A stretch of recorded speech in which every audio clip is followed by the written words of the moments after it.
오늘 본문 내용도 어저께 시작된 가뭄에 대한 하나님의 말씀, 예언의 말씀, 그래서 결국은 그 땅이 초토화가 되는 그런 말씀, 계속 연속되는 말씀이죠.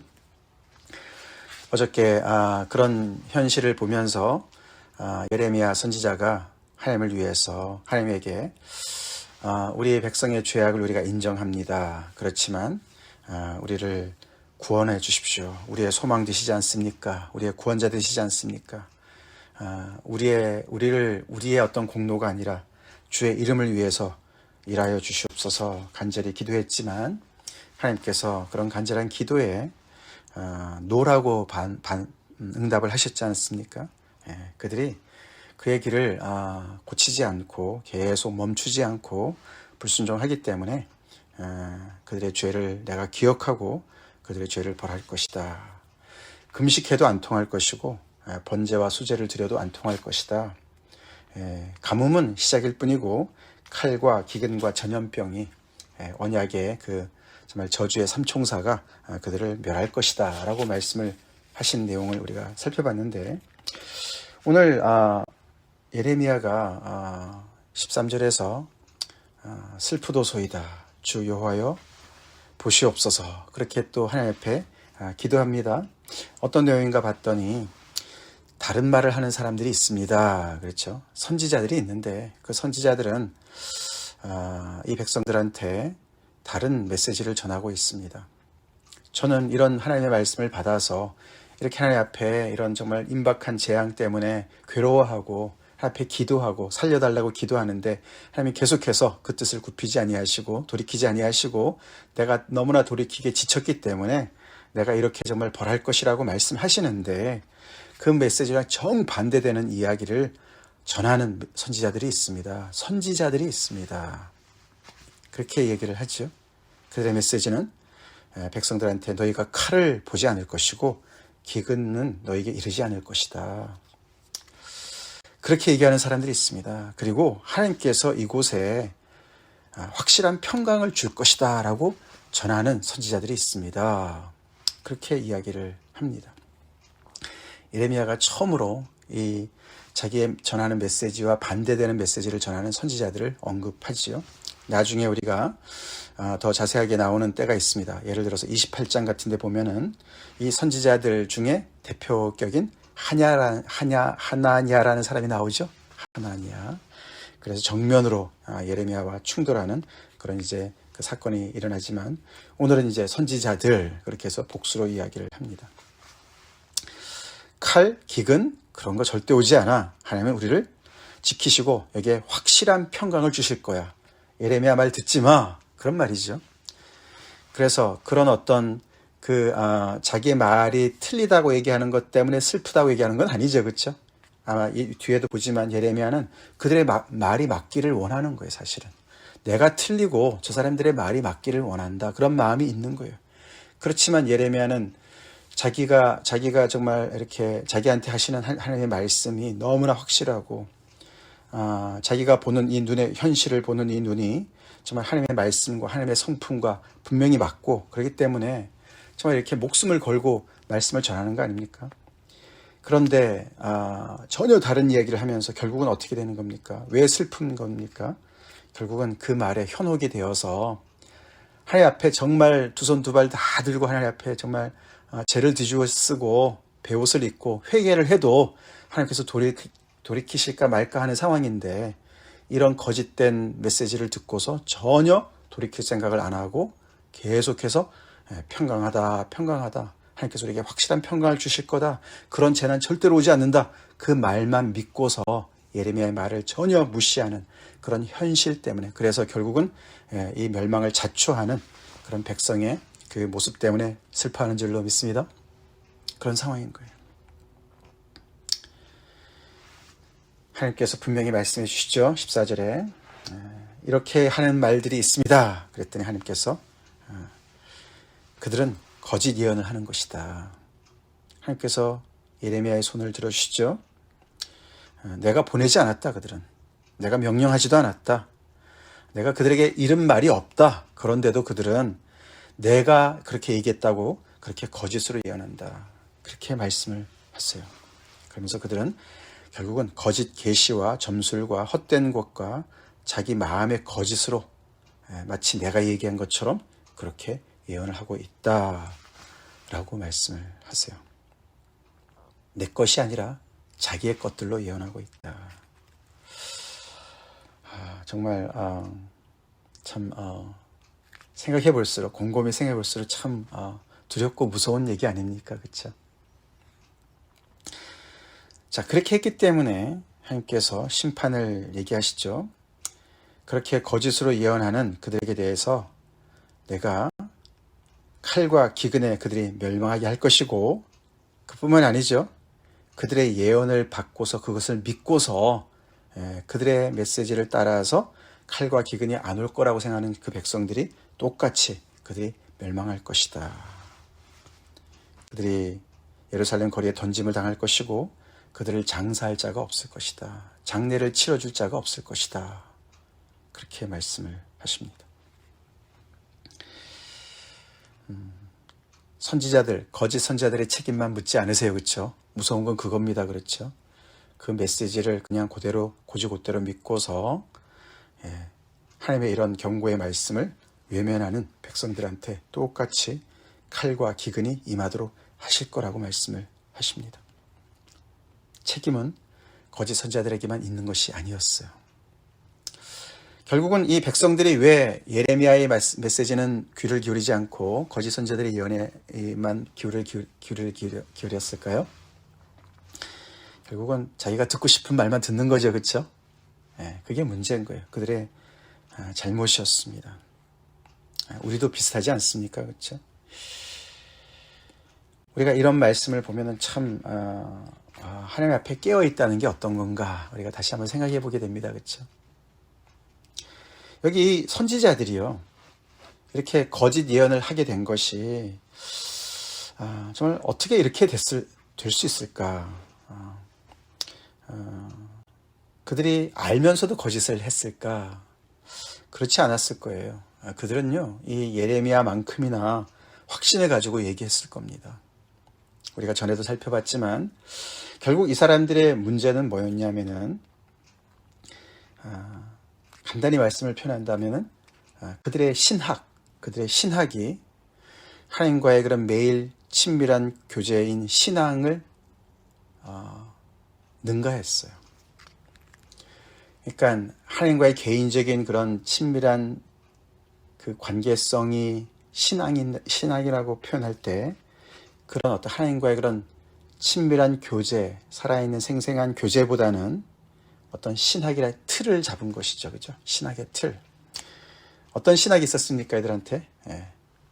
우리가 앞에도 한번 나왔지만 성전 불패 신학이 있었어요. 예루살렘 성전이 있는 한 하나님은 우리를 버리지 않으셔.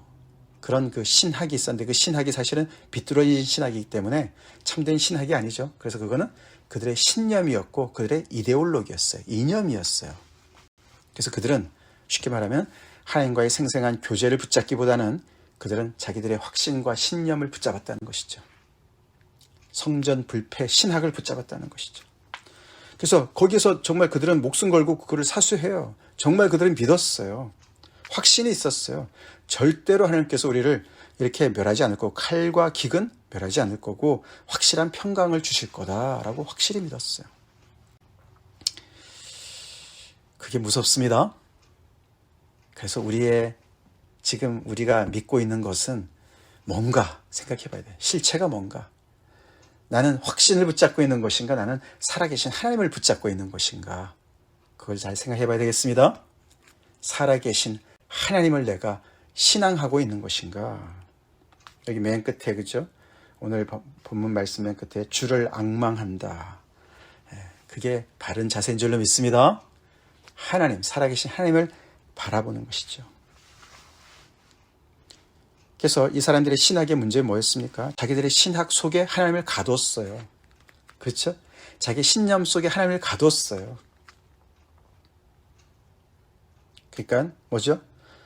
하나님이 못하시는 게 있는 거예요. 그렇죠? 자기들이 아무리 못된 짓을 해도 하나님은 우리를 벌하실 수가 없어. 그렇게 생각하는 거예요. 그렇죠? 그게 성전에다 가두고 자기들의 신학에다 가뒀어요. 그러나 우리 하나님은 그 어디에도 가둬지지 않는 분이시죠.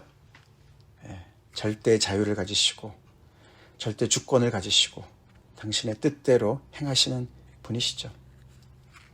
그래서 아브라함, 사라, 아들이 없는 후사가 없는 그런 사람에게도 자식을 주실 수 있으셨습니다. 그렇죠? 또 에서와 야곱, 그 둘 중에 에서 대신 야곱을 선택하셨습니다. 그렇죠? 하나님의 자유셨어요. 그래서 하나님의 뜻을 이루시는 분이세요. 그래서 이렇게 정말 불가능을 가능케 하시는 그런 일도 하시지만, 이렇게 하나님의 언약 백성이시지만 불순종할 때는 그들을 이렇게 정말 멸하실 수도 있는, 그들에게도 정말 이렇게 재앙을 내리실 수도 있는 그런 완전히 자유로우신 분이십니다. 그래서 그 자유가 어떤 때는 우리에게 좋은 것으로 와닿기도 하지만 어떤 때는 우리한테 굉장한 그런 두려움으로도 올 수 있는 그런 분이신 것을 우리가 이 예레미야서를 통해서 보게 됩니다. 우리 그래서 살아계신 하나님을 붙잡아야 됩니다. 하나님과 생생한 교제가 없는 그냥 우리의 습관적인 우리의 어떤 확신, 그런 부분들은 굉장히 어떤 맹점을 가질 수가 있다는 거예요. 그래서 이 사람들은 그런 어떤 신학 속에서 자기들이 나름대로 현실을 보면서 나름대로 이성적인 판단을 해서 얘기를 했을 거예요. 이렇게 밀어볼 때 분명히 하나님은 이렇게 하실 거야. 자기 확신을 전달한 것이죠. 하나님은 그것을 거짓 계시와 점술과 헛된 것과 자기 마음의 거짓으로 예언했다. 이렇게 말씀을 하신 것 같습니다. 말씀하시고 계십니다. 그때 그것이 훨씬 설득력이 있었어요. 그렇죠? 왜냐하면 백성들이 듣고 싶은 말이었거든요. 우리가 듣고 싶은 말만 들어서는 안 됩니다. 다시 말해서 우리가 성경도 말이죠. 우리가 계속 이렇게 구약과 신약을 왔다 갔다 하면서 구석구석 보는 게 중요합니다. 내가 좋아하는 말만 맨날 들어보면 안 돼요. 그렇죠? 그 부분만 붙잡으면 안 돼요. 취사 선택해서는 안 됩니다. 하나님의 말씀 편식하지 맙시다. 아멘? 편식해서 안 됩니다. 이렇게 엄청난 무서운 말씀도 우리가 들어야 돼요. 그래서 그것이 우리의 입에는 쓰지만 우리에게 양약이 될 줄로 믿습니다. 약은 쓰잖아요. 그렇죠? 맨날 달콤한 말만 우리가 들으면은 우리가 치우치게 되고 그것은 결국은 우리의 책임으로 가게 된다는 것이죠. 요즘 우리가 소셜 미디어 이렇게 시대에 살고 있습니다. 그렇죠? 그래서 예를 들어서 우리가 여러분들도 이렇게 유튜브에 이렇게 좋아하시는 음악을 들으시면 늘 이렇게 보면은 거기에 비슷한 내용들이 이렇게 또 올라와요. 그렇죠? 그게 다 이제 그쪽에 종사하는 그런 그 엔지니어들이 다 그렇게 이제 만들어 놓은 거 아닙니까? 이 사람이 이걸 좋아하는구나. 그러니까 좋아하는 것들만 계속 올려주는 거예요. 그런 거를 이렇게 반향실 효과라 그래요. 전문적인 용어인데 반향실 효과. 에코 챔버다. 어떤 방 안에 들어갔는데 내가 소리를 딱 내면 그게 이렇게 메아리로 들리는 거예요. 그렇죠? 그러니까 내가 좋아하는 것만 계속 들을 수 있게. 그래서 그 사이에 그냥 이렇게 갇히도록 만든다는 것이죠. 그래서 그것이 전부 세상이 전부 그 세상만 있는 걸로 착각하게 만드는 그런 시대에 우리가 살고 있어요. 다시 말해서 그 당시에 이 예레미야 당시에 이 사람들이 이 거짓 선지자들의 말만 계속 들으면서 그들이 이 반향실에 갇혀있던 거나 마찬가지죠. 그러니까 이렇게 들어도 이 사람의 얘기를 들어도 재난이 안 온대. 저 사람 얘기를 들어도 하나님께서 계속 확실한 평강을 우리에게 주신대. 이래도 괜찮대. 죄를 져도 괜찮대. 하나님은 우리를 절대로 벌하시거나 우리를 멸하시지 않는데, 그렇게 계속 서로가 서로를 위로하는 그런 그 방에 갇혀서 계속 메아리가 똑같이 자기가 듣고 싶은 메아리만 울리는 그런 속에 갇혔다는 것으로 볼 수가 있는 것이죠. 그래서 우리는 하나님의 말씀을 편식하지 말아야 됩니다. 그래야 우리는 하나님의 온전한 모습을 말씀을 통해서 배울 수가 있습니다. 먼저 하나님에 대해서 우리가 하나님에 대해서도 정확한 그 픽처를 가지고 있어야죠. 그렇죠? 말씀 구석구석을 다 보면서 하나님의 모든 면들을 봐야죠. 성경을 본다고 우리가 하나님을 100%다 압니까? 그건 아닙니다. 물론 그렇죠. 그렇지만 성경에 기록된 하나님의 말씀을 우리가 다 이렇게 알면서 전체적인 하나님의 모습을 우리가 알면서 그 하나님을 알아가야 될 줄로 믿습니다. 우리가 미리 정해놓고서 이게 하나님이야 그러고 그것만 알아서는 우리는 정말 잘못된, 정말 장님 그 맹인이 코끼리 만지는 것과 똑같은 결과를 초래할 줄로 믿습니다. 그래서 이런 그 선지자들이 아무리 그렇게 얘기를 해도 결국은 하나님께서는 이렇게 아주 그냥 정말 요지부동으로 이 백성들에게 이런 언약에 따라서 정말 이제 그들을 심판하실 것을 말씀을 하시니까 정말 너무너무 이제 그 예레미야는 정말 너무나 이제 참 애통한 심정이죠. 근데 17절에 보시면은 그런 애통의 그 마음을 이렇게 표현합니다. 너는 이 말로 그들에게 이르라. 하나님께서 예레미야한테 얘기하시죠. 내 눈이 밤낮으로 그치지 아니하고 눈물을 흘리리니. 정작 눈물을 흘리시는 분은 하나님이세요. 그렇죠? 하나님이세요. 이렇게 요지부동으로 내가 그들을 심판할 수밖에 없다. 칼과 기근이 그들을 멸할 수밖에 없다라고 말씀을 하시는 그 하나님이 밤낮을 그치지 않고 눈물을 흘릴 것이라고 말씀을 하시는 거예요. 이유는 처녀딸 내 백성이 큰 파멸, 중한 상처로 말미암아 망하게 되기 때문에 회개는 없이 이런 계속해서 듣기 좋은 그런 말만 계속 이렇게 선지자들이 하는 말만 듣고 또 그 속에서 계속 불순종을 자행하고 있는 그들을 향해서 그들의 그 정말 앞길이 정말 망하는 것밖에 없는 것을 보시면서 하나님께서 이렇게 애통해 하시는 것을 우리가 봅니다. 그 망하는 것이, 그 망하는 그 대상이 18절에 보면은 아주 그냥 전체적으로 전체입니다. 내가 들에 나간 즉 칼에 죽은 자요. 내가 성읍에 들어간 즉 기근으로 병든 자다. 들도 성읍에도, 그렇죠? 그러니까 전부잖아요, 그렇죠? 그리고 칼에 죽은 자만 있는 게 아니라 또 기근으로도 죽어갑니다, 그렇죠? 그래서 이 칼과 기근이 계속 나오죠. 칼, 기근, 칼, 기근. 그래서 칼에 죽지 않은 자들은 또 기근으로 죽고, 그래서 전부 초토화되는 것을. 그 다음에는 선지자나 제사장이나 알지 못하는 땅으로 두루 다니도다. 지도자들, 선지자나 제사장이나 다 지도자들도 완전히 다 알지 못하는 땅으로 끌려간다는 얘기죠. 유배 포로로 잡혀가는. 그래서 그들도 완전히 사라지는 그런 완전히 초토화가 되는 것을 이야기하고 있습니다. 그래서 하나님의 그런 그 정말 그 연민이 그런 애수가 깊이 담겨 있는 그런 내용이 거기에 들어와 있습니다. 그런 심정을 가지시고 이 백성들을 이렇게 저주하시는, 언약을 따라서 심판하시는 하나님을 그리고 있는 것이죠. 묘사하고 있습니다. 그런 하나님의 그 말씀 앞에 예레미야는 다시 한번 간절히 기도합니다. 19절, 주께서 유다를 온전히 버리시나이까? 주의 심령이 시온을 싫어하시나이까? 어떻게 이렇게 하실 수 있습니까? 하나님 앞에 간절히 매달리죠. 우리를 정말 버리시는 겁니까? 완전히 포기하시는 겁니까? 우리를 싫어하시는 겁니까? 싫어한다는 단어가 여기랑 레위기 26장에 나옵니다. 이들이 먼저 하나님의 말씀을 싫어했기 때문에 하나님께서도 이들을 싫어한다, 이런 표현을 쓰는 거죠. 우리를 정말 싫어하시는 겁니까? 어찌하여 우리를 치시고 치료하지 아니하시나이까? 우리가 평강을 바라도 좋은 것이 없고 치료를 받기를 기다리나 두려움만 보나이다. 백성들 절대 다수는 느끼지도 못하고 보지도 못하는 이런 현실을, 닥치는 현실을 예레미야는 정말 그것을 정말 느끼면서 이렇게 간절히 기도합니다. 그렇죠? 그러면서 우리를 버리지 마시고 싫어하지 마시고 우리를 치료해 주세요. 우리에게 고침을 허락해 주세요. 평강을 허락해 주세요. 그렇게 간절히 기도하죠. 탄식의 기도입니다.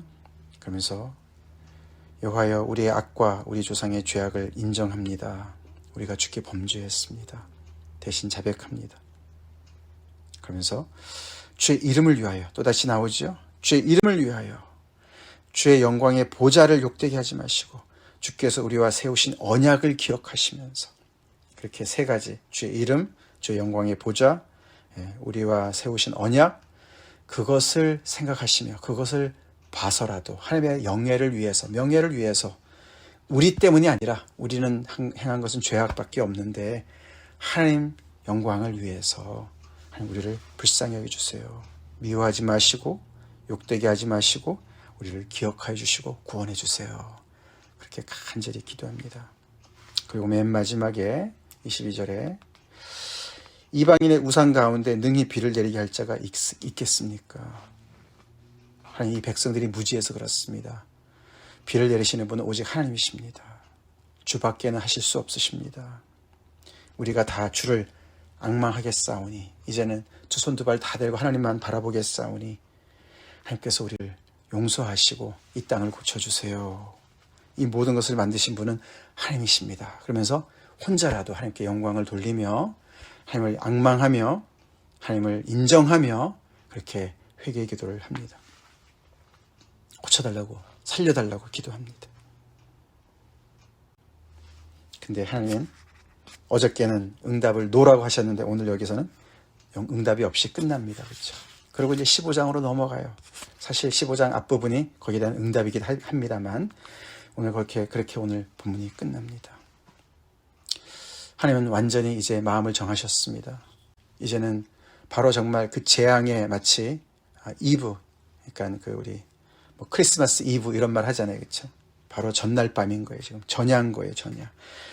재앙의 전야 같은 그런 상황 속에서 이제 하나님은 다 마음을 정하시고 돌이키지 아니하시고 이제는 기도도 듣지 아니하시고 이제 그것을 실행에 옮기시기 바로 직전인데 이렇게 예레미야가 그냥 하나님 앞에 간절히 기도합니다. 그런 상황인 것이죠. 오늘 이 말씀을 가지고 우리가 참 다시 한번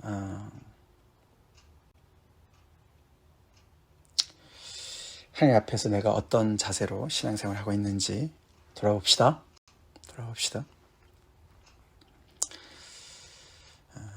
나는 무엇을 붙잡고 있나? 다시 한번 우리가 생각해 봅시다. 아직 돌아갈 기회가 있을 때 우리 돌아갑시다. 아멘. 네, 그렇습니다. 그리고 여기까지 가지 말고 우리 평소에 늘 주님을 앙망합시다. 주님을 앙망합시다. 하나님께서는 물론 우리를 사랑으로 은혜로 대해 주시죠. 그렇지만 그것을 당연한 것으로 우리가 받고서 우리가 무분별하게 행동을 해서는 안 되겠습니다. 그것이 우리가 잘못된 확신으로 굳어지게 되면 우리가 요즘에 말하면 구원의 확신 이런 거 있잖아요. 나는 구원 받았어. 잘못하면은 우리가 예수님 당시에 종교 지도자들과 같이 되고 바리새인이 됩니다. 그렇죠? 그것이 아니라 우리 늘 하나님 앞에 깨어서 민감하게 하나님의 말씀에 따라 반응하고, 참 예레미야 외로운 사람이에요. 그렇죠? 우리가 계속돼서 우리가 15장에도 계속 나오지만 그래서 예레미야가 많은 탄식을 합니다. 얼마나 참 외톨이 같이 느껴졌겠습니까? 그렇죠? 그리고 그 메시지가 얼마나 인기가 없는 메시지였습니까? 그렇죠? 우리가 하나님의 사람들로서 우리는 하나님의 말씀을 어떻게 전하고 있나, 특별히 제 자신 더 그렇습니다.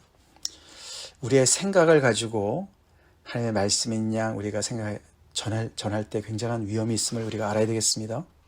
조심해야 돼요. 조심해야 되죠. 그래서 우리는 하나님을 더욱더 힘써 알아야 됩니다. 아멘. 알아야 됩니다. 하나님의 사람들이 하나님의 말씀을 전해야죠. 당연히 전해야죠. 저도 열심히 전해야 되죠.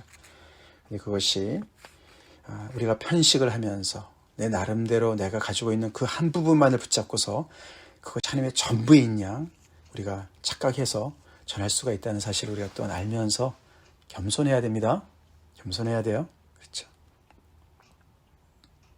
그리고 더 나아가서 오늘도 우리 예레미야의 이 간절한 이 중보, 하나님께서 뜻을 돌이키실까 안 돌이키실까 우리 잘 모르지만 그래도 이렇게 간절히 하나님 앞에 주의 이름을 위해서 구원해 주세요. 주의 영광의 보좌를 생각하시고 주의 세우신 언약을 생각하시고 하나님 이 땅을 불쌍히 여기시고 이 백성들을 불쌍히 여기시고 구원해 주세요. 그렇게 기도했는데 우리 또한 하나님 앞에 정말 하나님의 그 은혜를 의지해서 간구합시다. 우리 교회를 위해서, 지체들을 위해서, 또 우리 주변의 사람들을 위해서 간구하는 그런 기도합시다. 다 같이 기도하겠습니다. 하나님 감사합니다.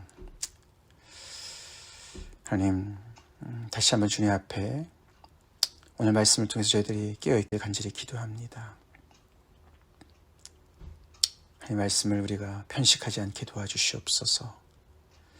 아픈 고통스러운 그런 쓴소리라도 하나님께서 말씀하신다면 잘 들을 수 있는 그런 저희가 되게 도와주시고 살아계신 하나님을 꼭 붙잡을지언정 아버지 다른 아버지 정말 신념이나 아버지 다른 아버지 그런 확신을 붙잡고 그것이 정말 신앙인 양 착각하는 그런 아버지 늪에 빠지지 않도록 저희를 인도하여 주시옵소서. 우리가 하나님의 말씀을 통해서 하나님의 온전한 모습을 더욱더 우리가 제대로 배우고 알게 도와주시고 또 그만큼 또 아버지 그런 살아계신 하나님을 우리가 더욱더 더 정말 제대로 알아가는 신앙생활 되길 간절히 기도합니다. 하나님 더 나아가서는 그래서 하나님을 더욱더 알면서 하나님의 심정을 가지고 그 심령을 따라서 우리가 세상을 보며 또 기도할 수 있는 저희가 되게 도와주시옵소서. 예수님 이름 받들어 간절히 기도 올려옵나이다. 아멘.